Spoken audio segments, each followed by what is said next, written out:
നമഃശിവായ. എല്ലാവർക്കും നമസ്കാരം. ഇന്നത്തെ അധ്യായത്തിൽ പഞ്ചമുഖ ആഞ്ജനേയന്റെ ഭാവതത്വത്തെ പറ്റിയാണ് പറയുന്നത്. പഞ്ചമുഖ ആഞ്ജനേയന്റെ ഭാവം. ഇന്ത്യയൊട്ടാകെ ഹനുമാൻ, മാരുതി, ബജ്രംഗ് ബാലി എന്നിങ്ങനെ നിരവധി പേരുകളിൽ ആഞ്ജനേയനെ ആരാധിക്കുന്നു. ഇപ്പോൾ പലയിടത്തും പഞ്ചമുഖ ആഞ്ജനേയ പ്രതിഷ്ഠ നടക്കുന്നു.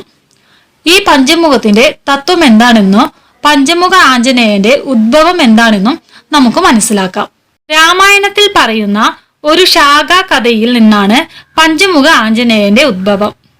രാമരാവണ യുദ്ധത്തിൽ രാവണൻ അധോലോക രാജാവായ മയിൽ രാവണന്റെ സഹായം തേടി.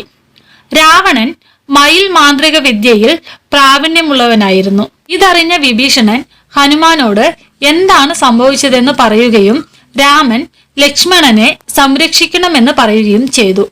സ്വന്തം വാൾ കോട്ടയാക്കി ഭദ്രമായി സംരക്ഷിച്ചുകൊണ്ട് അനുമാര ലക്ഷ്മണനെയും സംരക്ഷിച്ചു. എന്നിരുന്നാലും മയിൽ രാവണൻ വിഭീഷണന്റെ രൂപമെടുത്ത് അവരെ പിടികൂടി അനാഥ ലോകത്തെ തന്റെ വസതിയിലേക്ക് കൊണ്ടുപോയി. ഇതറിഞ്ഞ അനുമാർ അവരെ സുരക്ഷിതമായി രക്ഷപ്പെടുത്താൻ മറുലോകത്തേക്ക് പോയി.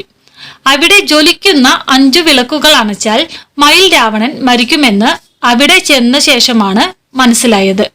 ഉടൻ തന്നെ സ്വന്തം മുഖമുള്ള പഞ്ചമുഖ രൂപമെടുത്ത് ശ്രീ നരസിംഹസ്വാമി, ശ്രീ ഹയഗ്രീവ, ശ്രീ ലക്ഷ്മി വരകർ, ശ്രീ മഹാവീര ഗരുഡ സ്വാമി എന്നിവരോടൊപ്പം 5 ദീപങ്ങളും ഏകാഗ്രമായി അണച്ചു. ഇക്കാരണത്താൽ മാരകമായ മയിൽ രാവണൻ വധിച്ചു. തുടർന്ന് അനുമാർ രാമനെയും ലക്ഷ്മണനെയും സുരക്ഷിതമായി തിരികെ കൊണ്ടുവന്നു. കൂടാതെ ശ്രീ രാഘവേന്ദ്ര തീർത്ഥയുടെ ആരാധനാമൂർത്തിയാണ് പഞ്ചമുഖ ആഞ്ജനേയൻ.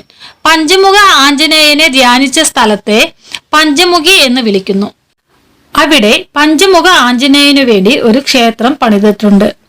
ജയ് ശ്രീറാം, ജയ് ശ്രീറാം, ജയ് ശ്രീറാം.